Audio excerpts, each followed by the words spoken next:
যাই, আজকে ভাই বাড়িতে আছে, ভাইয়ের কাছে যাই, গিয়ে টুপি পরে 500 টাকা নিয়ে আসি। দেখি যাই।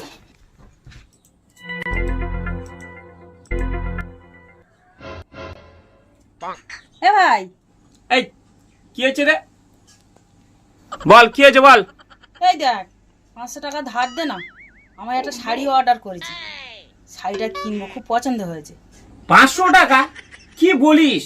500 টাকা তোকে দিতে হবে? খালি খালি টাকা আমার কাছে চাচ্ছিস? তোর বরের কাছে চা, যা। তোর বর কি করছে? কাজ বাজ তো করছে, তার কাছে চা। আমি দেবো কেন তোকে? ওরকম করছিস কেন? আজকে যাই না, রাখি পূর্ণিমা, রাখি বাঁধলে তো সেই টাকা দিতে হতো, তাই মনে করে দে না 500 টাকা দে না। আজকে তো রাখি বাঁধতে হয়, রাখি বাঁধবো, তুই আমার দিবি কি বল? সেই তো তোর দিতে হবে। দেখ, আজকে রাখি পূর্ণিমা বলছিস, তা কি করা যায়? আজকে রাখি পূর্ণিমা, তাই তো? ও আচ্ছা, ঠিক আছে। রাখি পূর্ণিমায়, তা রাখি পূর্ণিমায় 500 টাকা দিতে গেলে তো তো ভাইদেরকে রাখি পড়াতে হয়, তারপর তো 500 টাকা দিতে হয়।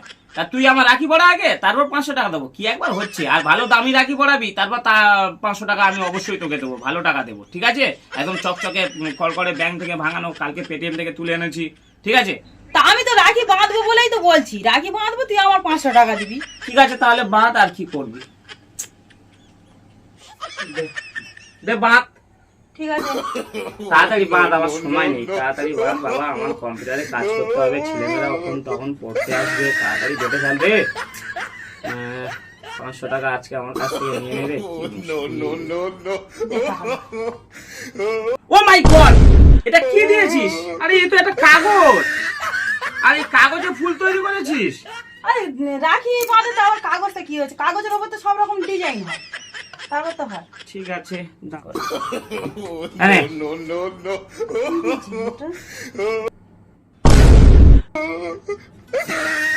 500 টাকা দিয়েছি তোকে। এটা কি টাকা?